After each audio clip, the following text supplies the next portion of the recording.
السلام علیکم ورحمۃ اللہ وبرکاتہ۔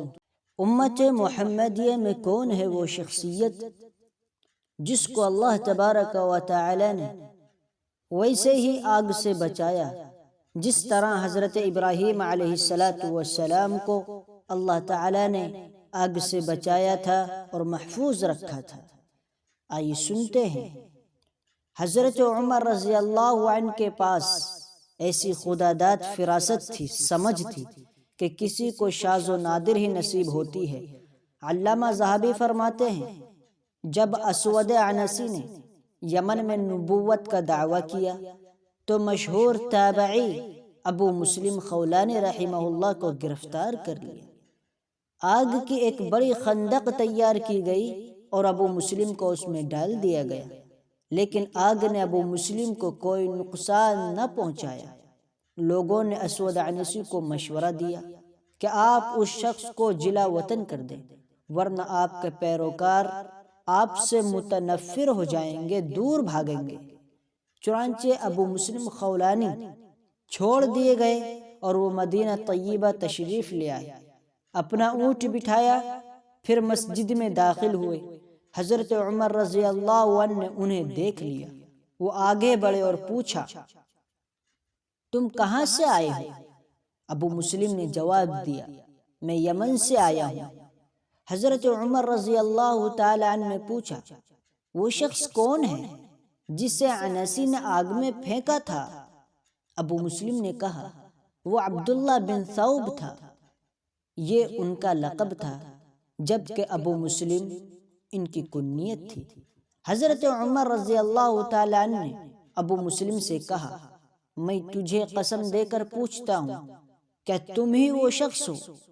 ابو مسلم نے کہا، ہاں میں وہی ہوں۔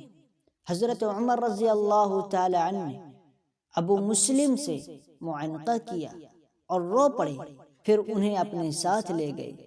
حضرت ابو بکر رضی اللہ تعالی عنہ کے سامنے بٹھایا اور کہا، الحمدللہ الذی لم یمتنی حتی ارانی فی امت محمد صلی اللہ علیہ وسلم من صنع به کما صنع بابراہیم الخلیل۔ اس اللہ کی تعریف ہے جس نے مجھے اپنی زندگی ہی میں رسول اللہ صلی اللہ علیہ وسلم کی امت کے ایسے فرد سے ملاقات کرا دی جس کے ساتھ ویسا ہی واقعہ پیش آیا جیسا کہ اللہ کے خلیل حضرت ابراہیم علیہ السلام کے ساتھ پیش آیا تھا۔ یہ تھے حضرت ابو مسلم خولانی رحمہ اللہ، بڑے تابعین میں سے ہیں۔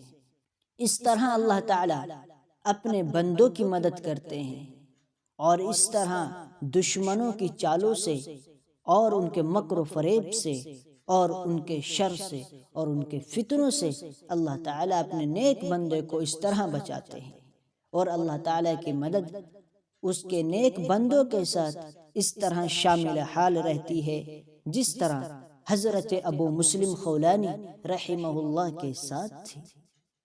حوالہ ریفرنس سیر اعلام النبلاء للامام شمس الدین محمد بن احمد بن عثمان الذہبی المتوفی 748 ہجری، جلد نمبر 4، صفحہ نمبر 8 تا 9۔